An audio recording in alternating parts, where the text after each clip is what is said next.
Vermonters doing their thing down there. We got plenty of snow up here as well, but really this weekend, it's going to be a tale of 2 weekend days. Really, it is. And the irony is the last day of February is the warm one, and the first day of meteorological spring, of course, that's the cold one. Of course, it's classic for around here. And one thing to point out, it does come with a bit of wind, but I think you'll really like the temperatures over the next couple days. We'll be warmer tomorrow by a couple degrees than today, getting into those mid to upper 30s. Saturday is the warm day up until we see the cold front arrive in the afternoon and evening. That's going to usher in a big temperature drop by about 20 degrees into Sunday. Monday, cold for this time of year during the day as well.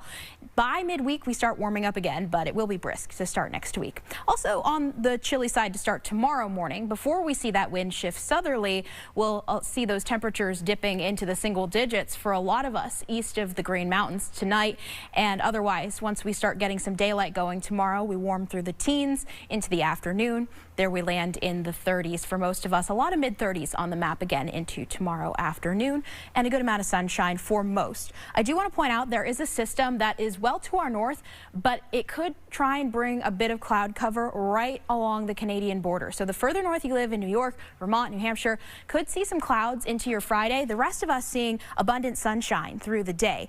This could also bring a couple of flurries into the afternoon, but because the temperatures are so mild, we really don't see this materialize too much of anything. Bigger thing you might notice is more cloud cover. Clouds start to increase for all of us for Friday night into Saturday morning. That's when we also see those wind gusts ramping up as well. We're starting out here. This is 1 a.m. Saturday. Note those wind gusts increasing and peaking early to mid-morning on Saturday. Not everyone sees the strong wind gusts, but if you're in the Champlain Valley, Champlain Islands in particular, and areas along Route 11, so like Malone, Ellenburg, and New York, that's where we have the best chance to see these stronger wind gusts and a couple isolated power outages possible. Then we see the wind shift northwesterly with the cold front through the day on Saturday, moving through from west to east. So our temperatures peak before that arrives, and because it moves in a little sooner to the west, we're talking about highs mainly in the low to mid 40s, but better chances to actually get close to 50. Places like Lebanon, White River Junction, Brattleboro, beautiful before that cold front arrives. Now, we also do see some shower chances into Saturday morning,